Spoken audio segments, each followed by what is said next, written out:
Hey everybody, welcome back to Video Game Mess. So, Derek, the Christmas gift that you didn't know you wanted, but you ended up with anyway is underneath the tree and it's time to unwrap it. That is because the Video Game Trap House is here for one more tour around the SuperSEGA FPGA project, trying to explain why it actually never saw retail store shelves. And you can't see me when I record this video, but I definitely did air quotes with my fingers when I said couldn't hit retail store shelves. But Don Ron Alejandro, the Ron Jeremy of FPGA gaming, the prince of absolutely just giving us tons of fun to have, the shrimp and gambus man himself, is back to tell you guys what happened. And honestly, that white coat is doing him a ton of favors here. It's at least good to see Alejandro healthy and still out there, because even though SuperSEGA FPGA was never a real project, and we knew that from basically the beginning, I still kind of like the man just because he's always given me content, and he does have a good sense of humor about all this stuff. So it is one of those things. Glad to see he's healthy, and I hope he does have a good holiday season. But this was something that basically I got 60 messages overnight about, because there was an email sent out saying that the end of the SuperSEGA FPGA project was going to be explained on a live broadcast on YouTube. Like, I'd absolutely missed that, but I really appreciate everyone sending me those messages telling me that Don Ron himself is back for another tour. And it's one of those things, we knew this project was never coming to fruition. It really isn't surprising, but what is kind of surprising is Alejandro actually showed back up to kind of talk about what was going on here. And the stated reason for this actually not seeing the SuperSEGA mini project, which he talked about after refunding the pre-orders from the original, is because he's saying that the factory in China was not technically capable of manufacturing the game boards and everything else he needs, these PCBs here. Well, obviously, if you watch the channel or have any idea of how electronics actually get made, I can tell you safely, there is nothing that a Chinese factory cannot make whatsoever. You give them a design, and as long as that factory has the capabilities, and they wouldn't take on the contract if they didn't, they will make you absolutely anything you possibly want. So this clearly is a little bit of Alejandro just having a sense of imagination about it, in the nicest way I can possibly say it. But of course that's something that cannot be verified, and if I had to guess, it's probably sitting in the Video Game Trap House garage right now, and it probably has a couple shrimp shells inside of it. Because if you aren't aware of this project, a lot of memes came out of it. This orange Lamborghini, Alejandro accidentally backing up into another car when he was showing this thing off, some absolutely weird paint, and an Allen wrench that basically controlled the console. Additionally, he also decided to do a live interview with Ian Lee, where he basically ate shrimp and potatoes and drank beer and smoked cigarettes the entire time. To say Alejandro marches to the beat of his own drum would absolutely be an understatement. This man does whatever it is he wants at any given point in time, and we all kind of love him for that. But I will say you should have checked what was on camera here, because at the bottom left hand side of the screen, I'm pretty sure that's just a pair of underwear, that band there with that kind of material. I think he just left his dirty undies on screen. I'm sure that was an accident though. And it's one of those things, this saga's been absolutely insane to watch from start to finish. I had so much fun making these videos, and they obviously became a bit of comedy on the channel with all of the different terms we all came up with Alejandro. And funny enough, just recently people have been talking about, with the Sega Neptune project from GamesCare, just how much they missed Alejandro. They hope he'd come back just for a little bit more entertainment. And I'm sure he must have heard, because that's exactly what he did. At least he admitted that the actual GD-ROM drive isn't something that can be made, but then he states that the factory said they could be read from a USB drive, but it would take over 20 minutes. I have absolutely no idea where that information is coming from, because I can tell you right now, that definitely isn't the truth. And if that was a limitation to make the console, just make it solid state and don't have it accept discs. But of course, this really isn't a technical debate. It was never real in the first place. It's just something Alejandro said. But go ahead and listen to the man himself, and I'll be right back with more.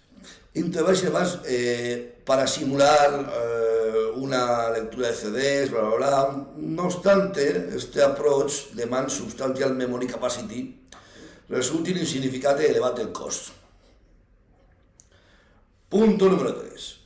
Con la excepción de los juegos de tipo CD, for the device equipped with card slots, o sea, con cartuchos,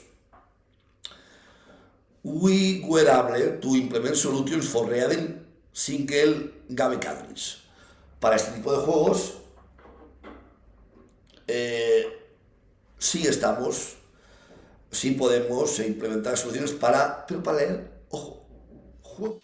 Now, it's one of those things, YouTube's auto-translation about as effective as a shrimp in a trap house, and honestly, I think what he's trying to say here is the factory couldn't figure out how to make a console that would allow for more than one player to play at any given time, and I don't understand how that could possibly be the situation, but again, auto-translate can be a little bit tricky, so I'm working with what I have here, but it's just another in a long line of reasons that Alejandro has stated that SuperSEGA FPGA couldn't be a reality based upon somebody else's issue. The factory couldn't do it correctly, Sega was trying to sue him, there was problems here and problems there, and magically, of course, none of them actually ever seemed to originate with Alejandro.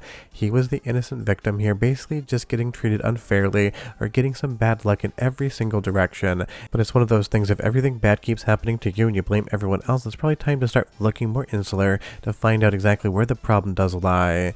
Because the reality is Alejandro has a storied history of launching quote-unquote products, taking in money and delivering nothing. The biggest one being Cinemartin, which was apparently a cinema camera as well as a cinema monitor, and those monitors ended up being nothing more than Chinese monitors that he bought and then put in a very cheap Cinemartin case. There was also a SIM card company where apparently he was selling SIM cards to people and something to do with mountain bikes as well, but honestly, tracking down all this information is very difficult outside of Cinemartin. But what's really happening here is everything Alejandro touches doesn't turn to gold, it turns into trap house shrimp shit, and that is just the fact of the matter. At one point in time, he was also offering channels exclusive interviews if they sent him money so he could buy smokes. That is not a joke whatsoever. Multiple channels received emails saying that Alejandro would talk to them specifically, but they had to send money because he had to buy some cigarettes. I can't make this stuff up. The reality is weirder than the actual fiction on this one. And again, with all of these different quote-unquote demonstrations we saw on camera, the more Alejandro tried to convince people that SuperSEGA was real, the more it was instantaneously recognizable as not real. And not going over all the technical reasons, but when he showed off the PCB, you could immediately see it lacked the basic traces to actually be functional whatsoever. All it really did was light up a few lights. And as far as how this actually worked on a television, my guess is just that there's some sort of Raspberry Pi with a custom UI inside of it and all of the cables going in there. But again, it's one of those things, we will never know exactly what was inside of that box because we never actually got to look at it, although my offer to Alejandro is still real.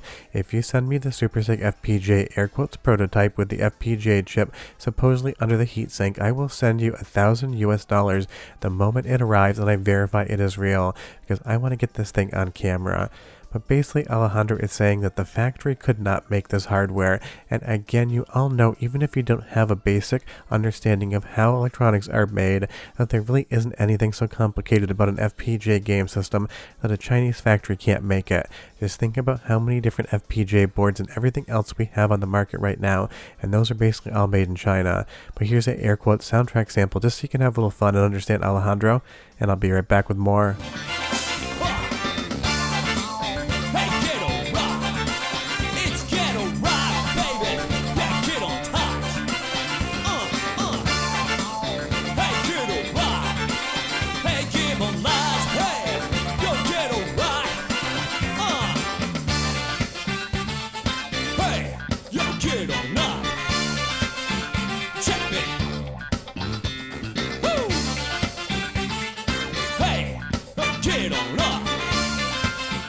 I put that section in the video for two reasons. One, because I figured it would make you laugh, and two, I think it perfectly explains Alejandro Martin and why he did this in the first place.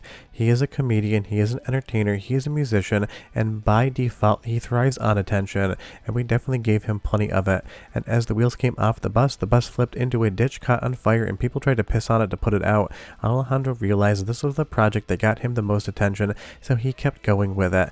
I think at the base of this entire situation, Alejandro just likes people listening to him, watching him on camera, and he likes to talk.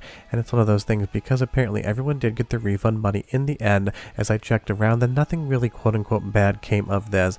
Alejandro did a thing, it didn't work like all the other things he tried to do, which is to say he had to give the money back this time, and I am not forgiving him for trying it in the first place. He is just a very unique, interesting individual, and there are some things about him that kind of make me laugh and kind of make me like the guy, even though I know he was just basically trying to take money and not actually sell a console console to anyone. At least that is a presumption, because of course we never saw this thing release. It never came to fruition, so a lot of questions are always going to be left or interpretations. But what we do know is the video game Trap House was real. Don Alejandro was a very interesting person, and he leaves the video saying maybe he'll try again in the future. So the question is this the last time we're going to hear about SuperSEGA FPGA and Alejandro Martin, or is he going to be back next year, 18 or even 24 months from now, when people kind of forget about what's going on and try to do this all over again? But the reality of the situation is the internet doesn't forget, nothing ever truly disappears, so if his name ever did pop up with another project, people would instantaneously be able to find all the videos I made, DJ Slope, and everybody else like Ian Lee, and they would realize very quickly, not exactly the most trustworthy person to put your faith in unless it comes to smoking cigarettes, cooking shrimp and potatoes, and driving a Lamborghini into a parking lot and hitting another car. But that is it. It's a Christmas gift from the video game Trap House to you. A little bit more Alejandro Martin before we get all the gifts under the Christmas tree. Hope you enjoyed the video. It's been one hell of a wild ride, and I'll see you guys next time. Bye-bye.